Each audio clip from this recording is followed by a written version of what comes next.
So I'd like to start by saying welcome to Hannah Shamji, who is joining us today. Fantastic. Thank you for joining us, Hannah. Hannah. Thank And you. Hannah is a consumer psychology researcher and the founder of the Hannah Shamji Research Inc. And Hannah is a former psychotherapist turned customer researcher with 15 years of experience helping teams like Shopify Plus, Toyota, and HubSpot get past surface level data and into the psychology of how their customers actually make decisions. And today we'll be spending our time with Hannah exploring why so many teams are drowning in data but starving for insight, and importantly, what to do about it. But before we dive into today's content, if you haven't yet met me, my name is Harry Thomas, and I'm a former UX researcher at Facebook and chief of staff here at Great Question.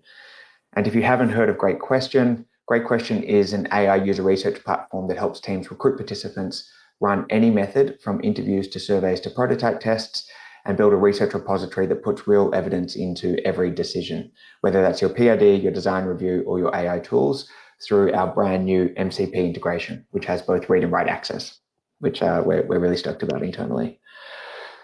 As a bit of housekeeping, we do have Carly from Bali here who is posting in the chats, and Carly will be helping us moderate and mediate today's discussion. So if you do have any questions or commentary, please put them in the chat there on the right, and Carly will make sure that they get through to Hannah and myself. We'll also, leave some time for Q&A at the end. But with that introduction, Hannah, you're a former psychotherapist turned customer researcher, and now you've got your own agency. Can you tell me a little bit about how you see the distinction in those different roles and how your career journey has taken you to where you are today? Yeah, it ended up being a really nice marriage, but largely on accident. So my Mm, background, I have a bachelor's in psychology and a master's in public health, both of which are like very research heavy. I remember my second day in the master's degree program, she was like, "Oh, I'm glad you're all here because it's really going to be focused on research." And I wanted to get like as far away from research as possible. I just felt so like slow, and the academic research world is very, very different to the business research. mm, I've always loved psychology, so after after that, I stepped into training to become a psychotherapist. It was very intense, like 3-year program. You start with like you receive the therapy so you can kind of clean your slate and palette, and then you provide the therapy, and then group is the last. So it was very involved, and by the end, I was like, it's a little bit too involved for my taste. I did not. It was. I loved the concepts, but I wanted to apply them a little bit more broadly. And then I found my way into the business side and the kind of marketing um, product side of things, where it's a lot of the psychotherapy, psychology side, but also the research and the turnaround so much quicker, right? Like there's not a lot as much red tape. It's about testing. It's about moving. But really at the depth of like, do you understand your customers so that you can make better business decisions to meet them? Um, and so I started it when I started in this path. I started it as a copywriter, and I was like really trying to make that work. And it just, I just naturally gravitated to the research side, the part that came before the copy. So it kind of fell into my lap of like getting some questions and people asking how to do this side of the work. And I thought, well, maybe I'll just double down. Um, so it was kind of a born out of a little bit of building blocks that got my way here. But yeah, it's been a fun path. I started my career in market research, and the joke in Hmm. market research was that you don't choose market research chooses you. And it feels a little bit like that's what's happened on your journey Yep. as well. Yep. But Very much. you mentioned kind of this, psychotherapy background and into psychology, and then you said using that and applying those skills to understand your customer. What does understanding your customer mean to you, and how are you applying that in your work today? Yeah. So I think there's different layers and levels of understanding, and I can share a framework that I have around that. But um, it is such a broad term, right? We all talk about like know your customer, understand your customer. But what does that actually mean? Um, Mm, and I think that there is a depth of understanding that most of us tend to miss. We might kind of do sort of more of the survey and like, well, what do they like, or what features do they care about, and what are they looking for? And this is kind of the fray outer level understanding, and maybe even demographic, like who's coming to the website or what type of um, economic bracket is purchasing from us, or is it the male or female or something else? And there's all of these ways to cut on a big data level. But I think when we really talk about understanding your customer, it's like, how are they thinking and making buying decisions? And this is the crux of, if we can understand how they make these decisions, then we can intercept. And then you can flip that and apply it anywhere. Like, how do they make decisions about how to use a particular product, or to use a particular part of a product? And you can apply that same lens to product decisions as well. But it's really like, if there's something that you want to change inside the business, be it sales, conversions, usage, how does your customer think about executing that already? What are the steps that they go through? And that's really kind of the base of understanding them, so that you can intercept, you can help others think more of the same, or kind of steer them in a different direction. But you really need to know, what are they currently influenced by, so that you can have a bigger influence than that. yeah, absolutely. And I want to get into that framework and dig into it in just a moment. Um, I think it's an excellent framework. But before we do so, uh, I mean, the title of today's webinar is really about people having a lot of insights available to them. We have more data than ever. But then people go to answer a simple question like, yeah, like why are our customers buying this, or why aren't they buying this, is more likely to happen. And so what is the information that most people are missing in their data sets today? And how can they, think about building them so that they can more easily answer those crucial business questions? Yeah, I was just talking to uh, a head of product marketing today at a bank, and we were talking about this exact thing, where it's like we have tons of big data, right, where you can quantify and understand like how big is the market and who are the roles that are coming in, and maybe at a high level, like what they want and what they're looking for, or kind of large use cases and contexts that they need. um, that's what most of us have access to, right? We have like the NPS score, or satisfaction, or the surveys, like all of these we can kind of truncate down into like little bites of who these customers are. But what really is missing is the like, well, why are they doing these things? So if we talk about like, Mm, why aren't they buying, or why are they churning, we can very easily access the data of like, well, it's this bracket or segment of folks. Um, and maybe they are churning very much around like before we even hit day 30. Like, you can scope out the who, and maybe even a little bit of the what, if you've got like a cancellation survey. But the why is typically what we're really missing. Like, why are they making these decisions? What is going on in their world that leads them one way or another, or they make a decision with you and then they kind of opt out. I think that is the element of like understanding that seems to be kind of a missing piece for a lot of teams. mm. And is a kind of standard qual methodology the right way to go about collecting that information, or are there kind of more nuanced ways for doing it? Yeah, so I typically lean on in-depth interviews for something like this. You could also do more like ethnographic, more observation type research, or like diary studies, where you're essentially Mm, getting people to unpack a particular moment more, and not just asking head on, but you're studying them and observing how they're reacting to things, or interacting and understanding like what was the process.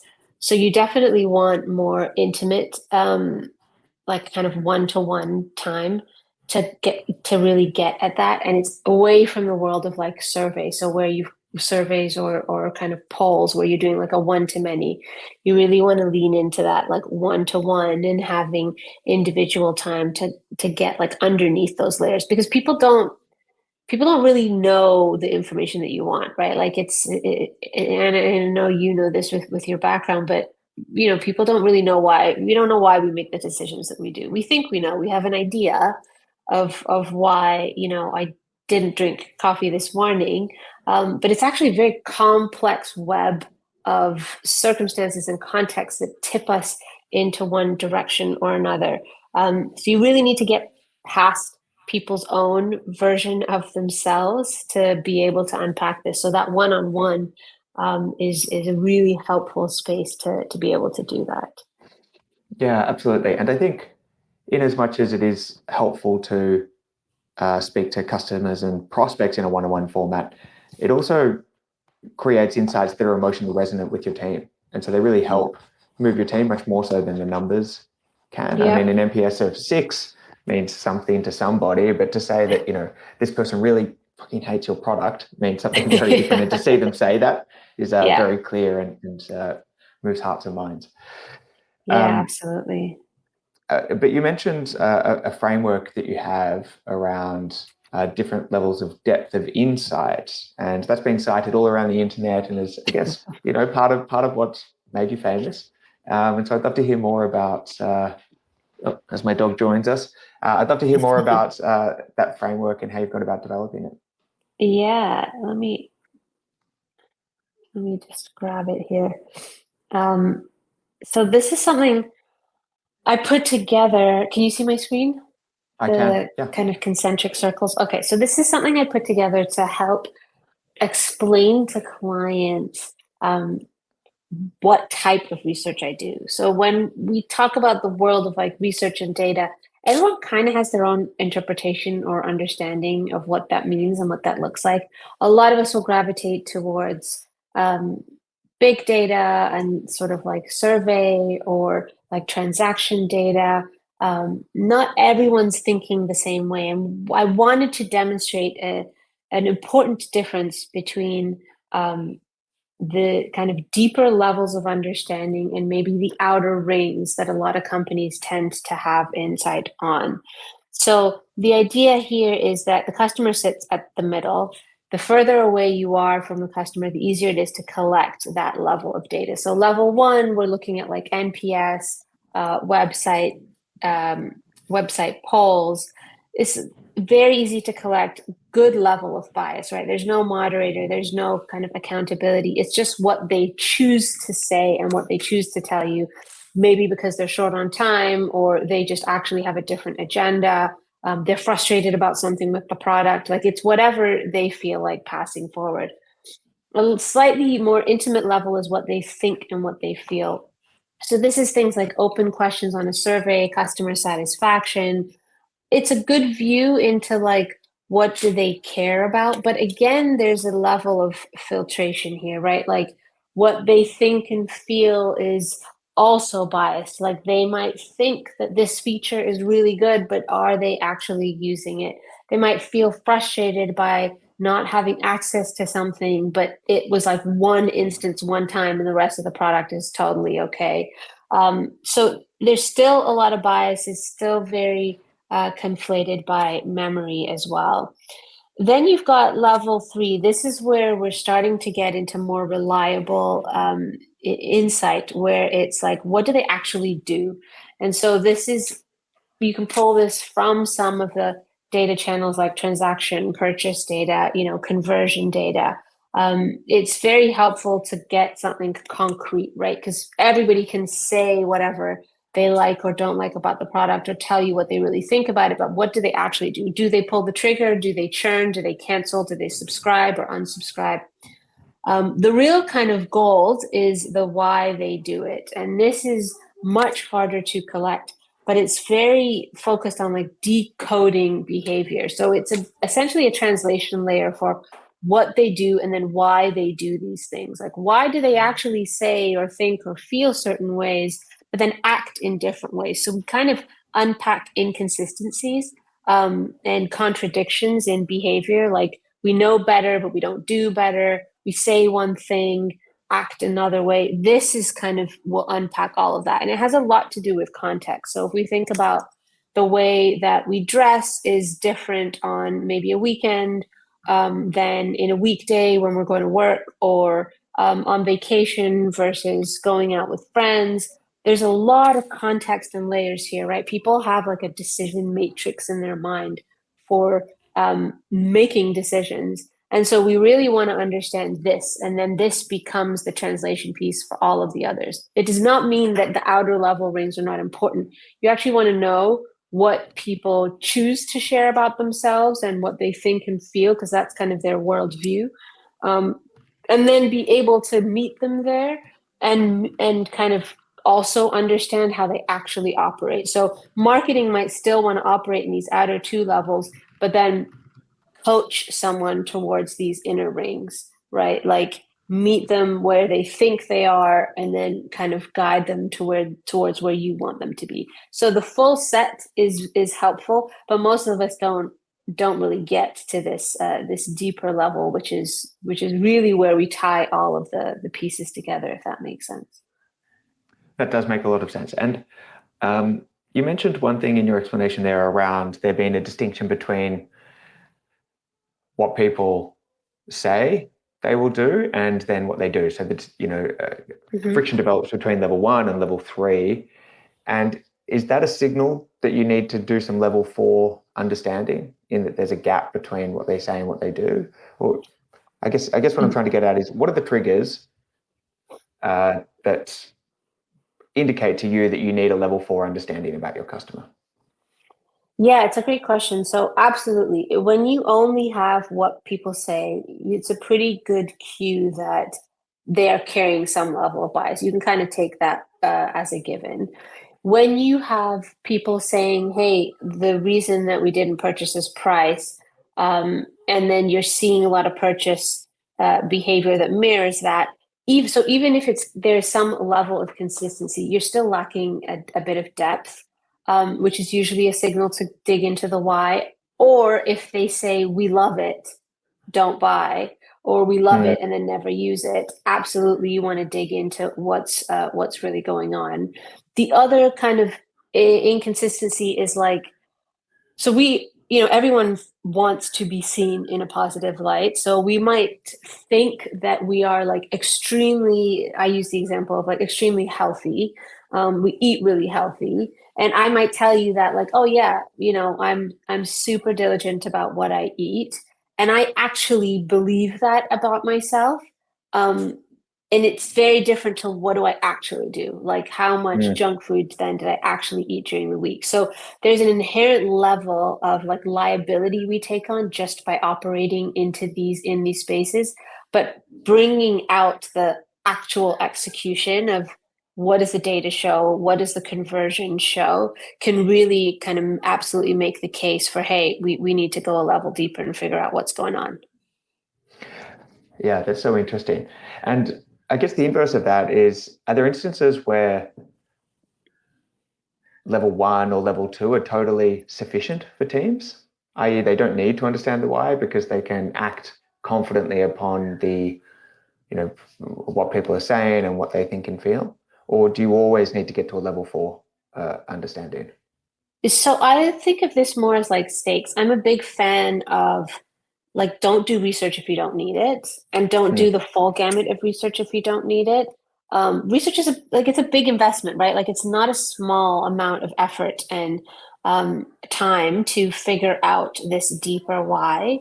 Um, so you really need to assess like, do we have enough to move is kind of the North Star here, because maybe you don't know for sure if what they're saying is true, but you have enough to like test, and testing or like A/B testing, something concept testing is enough to like help you start to execute. And maybe the turnaround of that is quicker than digging into the why. So you really do want to make sure that if I'm going down this road, I have justified a reason for it. And sometimes that looks like starting out with a survey and asking a couple of questions on the survey that you can kind of pit against to say, okay, this is what people are saying, but we know the data's saying this, and it either syncs up or it doesn't sync up.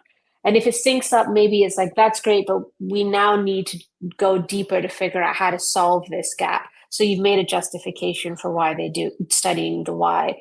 And that's something I do with teams all the time. It doesn't mean we jump here. You do need to go for like, what's the leanest path I can take to figuring out enough to move? And if that's testing, then go for that. Because even with this, the research still builds a hypothesis, right? Like I can have a pulse on a group of customers, but does that translate to your entire customer base? We still need to take that and apply it and test it. So I do not jump here from the get-go for sure. You want to look at what you have and why we would actually need to dig deeper into something before you actually do. Yeah, very real commercial considerations to be taken into account there too, isn't it? There's time and money and investment, and also just concentration, which needs to be allocated to this task when it might be doing something else. Super interesting. Yeah, absolutely. And also I would say that the fact of like not every decision is a big decision, right? Like sometimes it can feel big because you're like, I need to know, I want to actually understand, and there's a gap and our brains don't do well with those kind of knowledge gaps. But if the implications of the decision are not that significant, maybe it isn't worth it, even if it is something that's like, oh, it would be great to study that, but it's just not worth the time and the investment to do it. Yeah, and internally, a great question. We talk a lot about kind of the 2x2 matrix of high complexity, low complexity, high impact, low impact. So if it's high complexity, high impact research, if it's low complexity, low impact, it's like just ship it and see. That seems to work well for us. And the way in which you described the model was that most customers start at kind of the level 1 and then progress through to level 4. Have you worked with any companies or customers that start with that level 4 understanding and then need to build out through those other sections? Yeah, I haven't worked with folks that have the opposite. What I find is that customers will typically tell you the outer rings first, and you've got to really press and kind of hold their feet to the fire to get the deeper levels. But in terms of teams, no, I that would be very interesting to find. But I haven't found where they're lacking the outer rings. Typically, when you go for the deeper why, you will naturally fill in the rest of the rings just in pursuit of that. It's sort of like a graduation level. But yeah, I haven't found that they've like gone super hard into the level 4 and they're kind of missing the others. That would be a really interesting case. Yeah. It's funny because, you know, you speak to founders at YC and all of them would say that they totally understand the why, you know, and like, totally, I've got that nailed. But in fact, I think your experience mirrors mine in that people rarely have a good understanding about the motivations and you know, the true tangle of reasons why they're making certain decisions. Yeah. But to that point, so you have quite a unique way of understanding that why. So we've got this model and we're working towards understanding the why. How do you actually get to the why with your customers? Like, what's the tactical approach that you take in order to extract an accurate understanding of why people are doing the things they are? Yeah, it's a good question. So typically I kind of flip from asking why to what. We can think like, why is such a nice, like tight philosophical question? It's very difficult to actually answer, right? Like it implies a sense of there being one right answer as well. And I talk a lot about the context of like, if you think about when people ask why questions in day to day, like, why did you call me back? Or, you know, why did you do this and not that? Or what, you know, why didn't you text me? It's very pointed, right? Like they carry a lot of like emotional charge. And it forces people to come up with like a logical, reasoned response. And that's actually the opposite that we want. We don't want to tap into people telling us like why they buy because of why they think they buy. We want to know what they actually do. And that means creating a space where the natural inconsistencies or contradictions will surface on their own. And so what I do is I structure the conversation around a timeline.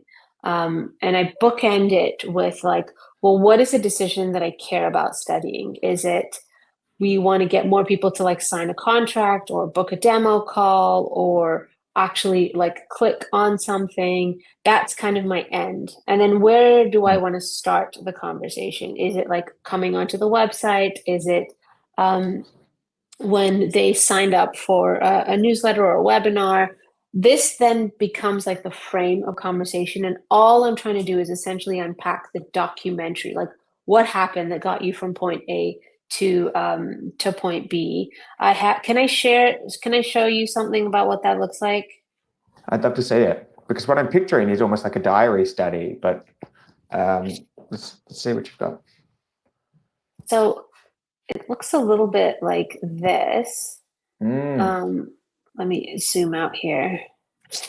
And so you essentially have a trigger on one side and decision point on the other. And I map this before I go into a call. And I've talked to folks internally to understand what are these touchstones so that I have some milestones I can use to anchor the conversation. But what this does is it takes it out of the like, why did you buy? And more into the world of like, what happened from here to here? Like, what were the steps? Who did you talk to? How did those conversations go? Who booked what? Who was on this demo call? What was the conversation about? Who was on the group demo? What happened after the group demo before you reviewed a proposal? Like those internal discussions. What was the time between reviewing the proposal and signing the contract? Like suddenly I have very specific details to ask about that have very little to do with me asking why, and much more about like what went on, what actually happened. And the beauty of this is it stops feeling a bit like I'm asking them to fill in the blanks for me and more of them just reporting behavior. And that's what you want because people don't really know again like how they got from the cold email to the signing of a contract. If you ask them head on, they will skip a bunch of these steps and give you their version. Now, if you do it this way, you will still absolutely get their version as well. And they might tell you this first step and then jump here. And so your job is to keep bringing them back. Like what actually happened? What did you do after this? And then what? And then what? Because their tendency will be to sort of gloss over it and put their own narrative and their own spin. But this is kind of what I use to anchor the conversation, figuring out what are my goalposts, what are the milestones and kind of touch points I need to talk to them across, and then using that to drive the conversation. And the premise of this is that whatever decision I'm interested in, it's never a single moment. Like the decision is never right now. Even an impulse decision, it doesn't really exist. It's always a crescendo. The decision is actually like the last tipping point, and it is the final piece, the final domino. And so we really want to understand everything that led up to that. What were the forces that pushed one way and pulled another that finally end in this kind of climax of the decision? And so what are these micro decisions that we want to study? This then it also becomes like it forces you to get more detail. You figure out other players in the conversation. You get a sense of like an entire timeline. Like there's a lot that you can play with and unpack here if you use this as sort of a guide for driving the conversation. I love this. Love this. And so once you've developed this map and you understand who the stakeholders are and where these points of influence exist upon the purchasing journey in this particular instance, what do you do with that? You're like, great, I've got this map. I know that there are 30 people that they talk to. There are 17 steps. Like, where do we start? How do we go about influencing and improving that journey? Yeah, so the map is usually something that it needs to be born out of a clear understanding of like what decisions do you want to influence in the business? So if I know the decision I want to influence is we are looking to like optimize the website, the copy on the website, let's say, then maybe the map is designed in a way that's like, that's the decision I care about, is like, how do they end up on from the website to like, purchase XYZ? And so the map should already be designed in a way that like, if I understand all the steps to here, then this is the exact thing I can use to influence the decision. So I'll give you an example with a client that I'm working with now. They want to optimize their sequence from like ad to a quiz to conversion. And so part of my job with the research was to talk to folks who've come in through an ad and have done the quiz, and then what was that conversion journey? And so now I have all of the pieces from like, what was their experience with the quiz and why did they click on that particular ad? And then once they saw the quiz, did they purchase right away? Like, what are they thinking at each step? And so I have parts of this timeline now that I can take and kind of plug into informing the ads, informing the quiz as well. So you really want to be quite strategic with how you structure the timeline. It's less of like, okay, great, they want to improve conversions or reduce churn, let's just study that, and more like, well, what about it? What assets are we influencing? So I can reverse engineer the timeline from that, as opposed to just building the timeline from the jump. Does that make sense? Yeah, that does make sense.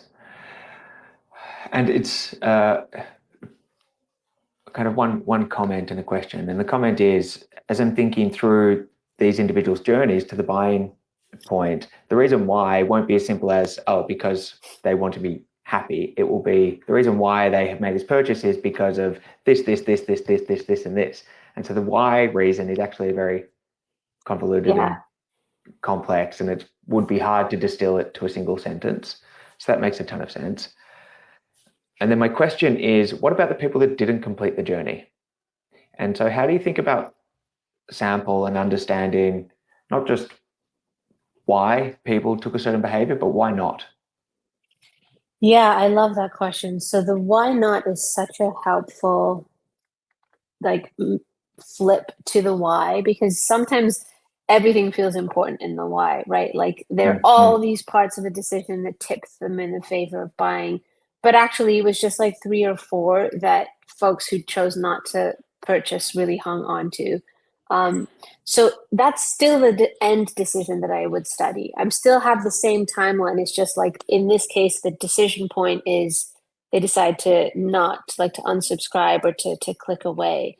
Um, and it really is a matter of then using that as sort of, this is like the reflection. Okay, well, if there are these things that people say are the reasons they bought as important as I think? Because actually, maybe everyone's saying the price is really great, but the people who didn't buy aren't saying that it's the matter of the price. They're talking about something completely different. Yeah. So it gives you that larger context, and you remove the sort of like happy bias that can come from just talking about people with the behavior that you want.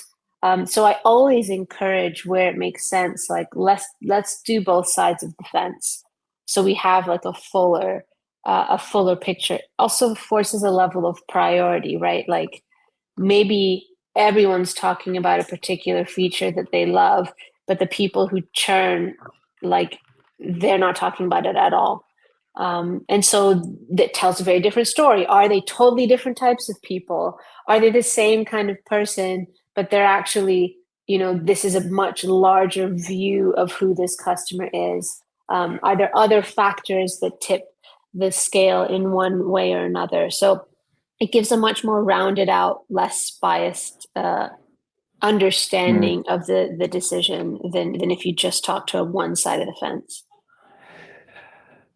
Yeah, it reminds me of the Anna Karenina quote, which I've just looked up so that I don't butcher it. And it's all happy families are alike, but each unhappy family is unhappy in its own way.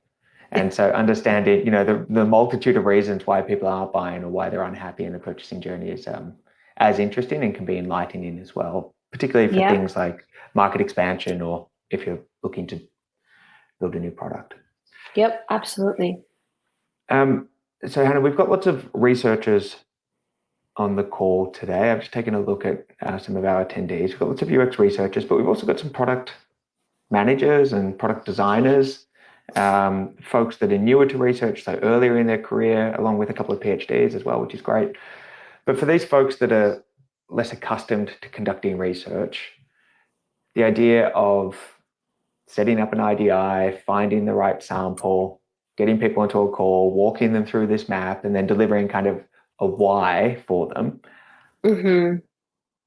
It's a level of expertise that sounds quite daunting. And so, is is there kind of a simpler version of this that folks with less research experience or less time to dedicate to this could take on and generate some valuable outcomes from?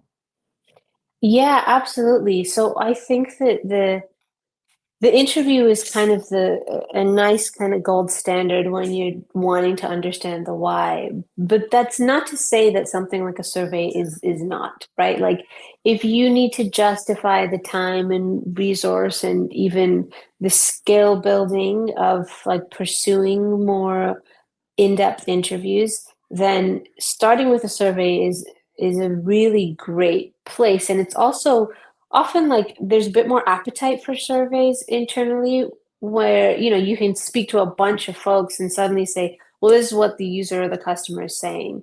Um, they're really very appealing. So even like open-ended questions, playing with those or forcing some sort of multiple choice, like that can be a really good starting place. Would also recommend interviewing your sales teams, Mm, mm, like customer success, sort of frontline folks that are talking to the actual users, the actual customers, like understanding where they see the problems or the gaps, because then you now have like a few different buckets of qualitative insight. You can say, well, the business development folks are saying this, but a survey is saying this. Well, what should we do with that? Like, oh, actually, they're saying the same thing. Maybe we should double down and investigate further. So you can pull some pieces in. I would also look at like, do you have some reviews or testimonials? Do you have email conversations with customers? Like, look for the more scrappier forms of learning and understanding what customers are saying, customer success tickets, sales call recordings, like mm. anything that's really like a proxy, because you want to again justify like going deeper and you taking the time and sort of building the skill to do that. This idea of like building a business case around the research, I think, is such good practice. And a lot of times, companies will come to me and say like, "Hey, we want to do this," and I'll kind of say, well, I don't think you want actually to do that. There's another piece that you need to chew off first. So like finding leaner, tighter ways to say, hey, let's work with what we have and then decide if we need to go further. So the surveys, the website polls, the pulling, whatever data you've got, talking to folks internally that have some level of customer understanding or interaction, those can be really nice starting off points to figure out if you even need to go to the next level of depth or not. Mm. And with AI, Hannah, it's become a lot easier to collect and synthesize that information. Talk to me a little bit about how you see AI synthesis working in your workflow. Yeah, it's so I use a few different platforms and I'm kind of toggling between them. I think that there's a risk if folks everyone these days can put in some prompts, right? You can build a pretty decent looking buyer persona very quickly. And so if everyone's using the same prompts, then getting closer to your actual customer becomes much more important. Even if you're using slightly different prompts, we're all using the same model. We're all kind of accessing the same, tapping the same source. So on the one hand, I think there's a huge caution for like, if everyone has the same access, what are you doing to really differentiate? But in my work, it's a Mm. huge sort of like research support, right? If I'm trying to quantify some of the qualitative insights so I can give a tighter view, pulling quotes, even like a cursory initial pass through some transcripts to help me sort of start to formulate a sense of like what's going on. Um, I absolutely use AI for that. I think it would be I'd be remiss not to, right? Like it's just a lot more speed for things that are not as fundamental. It's like it doesn't do a great job of coming up with like the deeper insight and the deeper narrative, but it'll get you all of the pieces that you need to get there, right? Like Mm. how many Mm. customers are saying this thing, how often is something being brought up, what kind of language is being used to pull it out. It's like it's such a perfect research assistant. So you can move a lot faster with it. You can analyze, and so things like survey data or even more anecdotal data is much easier to comb through with AI. And that's like, absolutely use it in your favor. I mean, not using it would just force you to slow down in an unnecessary way. Um, so I definitely encourage folks to find, as long as you can maintain the balance of like data integrity and you're not kind of outsourcing the whole chunk. But the more quantitative your research, the more uh, reliable, and I use that word very carefully with with AI, but the more reliable I'll say with the these models can be. Mm. Mm. I'm curious your experience. Like, what is your thought on that? Yeah, so I think, I mean, first of all, it's worth saying that Great Question has invested heavily in the analysis component of qualitative data on the platform and been through lots and lots of iterations of that analytical component because Yeah. researchers are providing feedback to us and they're like, hey, where did this come from? And so we have lots Mhm. of citations and links back to the original data, and you can go and see the video clip. But as it relates to kind of the analysis of research, what we found is that it's still very hard for AI to pull the appropriate context into the conversation. And so in the context of a particular research study, it's fine because you know what everybody's talking about. But a great question, we give researchers the capabilities to synthesize their entire data set across all of their research studies for Hmm. all time. And an example that I'll use is pulling from Thomas Sharon's nuggetize. Do you know Thomas Sharon's Mm-mm. nuggetization? Anyway, it's this concept that you can be talking about a lot of different research topics and talking to people about tables. And in the context of tables, people will say chairs are great. I love chairs. And then next time you want to go and do some research on chairs, you can see that people love chairs. But AI won't tell you that the research or the synthesis that people love chairs was done in the context of tables, for instance. And so Uh, if, if you're doing research on things to sit on by the pool, AI might recommend a chair when in fact a lounger would be mm, a much better fit. But it doesn't conclude that from the information that exists within I a much see. broader repository. So yeah, I mean, very much aligned with you in terms of the uh, synthesis potential of Yeah, AI, as long as those citations exist and you can dig into the right. context around where those recommendations were made from. But Totally. increasingly, we're thinking about the collection of information through AI with AI moderation and getting to some of the whys as well. Yeah, And so not just the synthesis, but the generation of that information. cool. Yeah, Um, have you had any experience exciting. with any of that side of things yet? I have. So I have a friend who runs a business, and he kind of I used his sort of platform, which was like a using AI to moderate, like essentially a phone survey. Mm. Um, and it was quite interesting. Like I think that, and this was maybe a couple of months ago, so I think it's probably even better now. Um, but the dynamic ability. I think there's a lot of potential. And the more that, I'm sure you're seeing this with like the analysis side, the more context that like context is important, right? And AI is not naturally introducing that. But there are specific rules that you can offer to give it a frame to think. Like it isn't so, these pieces are not so abstract. Even if they're quite complex and even if there are a bunch of sort of rules to abide by them. So it's I think it's getting like there's a lot of improvement in that area. I'm excited to see what comes. And I think it forces a level of like, you need to think about where you sit on that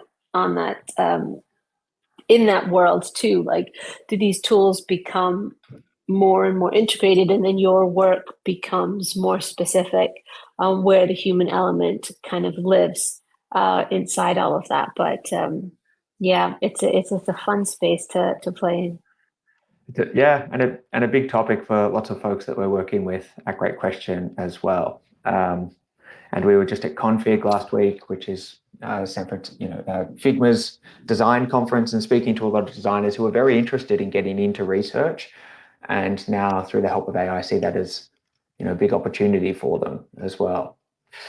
So certainly interesting. But I want to allow a couple of minutes for questions as well, and for you to also tell us about your new book, I think. Yes. Yes. So Should we do potentially the you could, questions first? yeah, let's see if we've got any questions from anybody in the room. And whilst those are coming through, maybe you could tell us one last question is around any hot takes. So what's a common research practice that most teams treat as gospel that you think is actually keeping them at the surface of insight and understanding? This one is I said I like this question. I see a lot of teams are kind of in like folks who tend to be in one camp. They love research or they're not huge fans of it. And I Mm-hmm. think that when they love research, everything is like, let's talk to customers. Let's talk to customers. Like, let's run a survey. What are the customers saying? And that attitude and inclination, I think, is really important, but it can make you spin in a lot of busy work.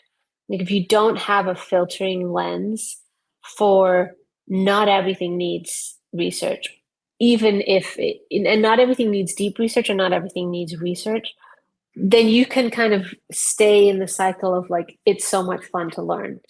And I think that keeps you a little bit at the surface. Like it is a matter of prioritizing where do we focus, because not everywhere is important. And I have a similar matrix I share with clients that you were saying, like when it's high impact and you have a high knowledge gap, yes, invest. But you need to know that. And I think a lot of people don't pair research with business upfront. Like it's let's talk to customers as opposed to do we have everything we need to make this decision? And if not, then maybe we need to fill that gap. And what's the fastest, most effective way to fill that gap? The research then becomes like a process, and as opposed to like the whole point. And I think that's a really easy place to fall into. Like loving research means I think that you need to be more deciphering. And be able to say no, we don't need research, or this is not a good use of time here, and be more discerning, because then you can pick like the high ticket pieces. Then research can really have a play, right? Like if you can figure out what are the big ticket questions, and take the time to actually do that.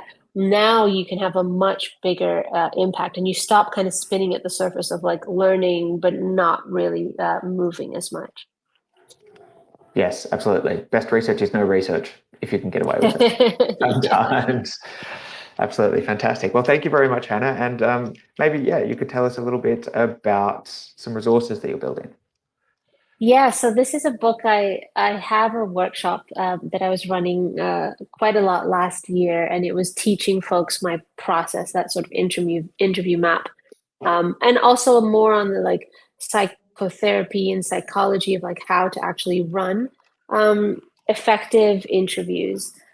And I have from that, I had some questions and kind of decided, hey, maybe I'll write a little book about that. And it can also become a way that I can communicate in this process a bit more widely than a workshop.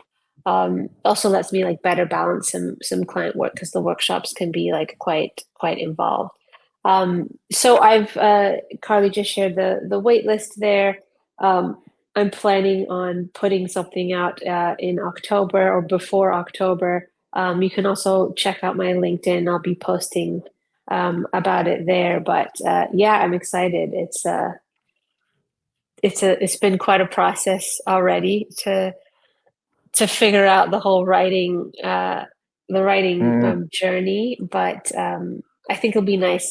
I mean, it definitely forces a level of like articulate thinking that you can get away with in a workshop when you're explaining a concept, but it needs to be much more ruthless when you're writing it out. So yeah, it's been a fun process. If you're interested, I'd love for you to join the wait list, and I'll keep you posted when it comes out. Fantastic. I will be signing up now. Perfect. Well, thank you very much for joining us today, Hannah. We've learned a lot, and particularly love kind of those four levels of insight. That's something that I'll be taking back to my team. But really appreciate you making the time and speaking with everybody today and sharing your insights. Thank you so much. Yeah, thank you so much for having me. This was a lot of fun.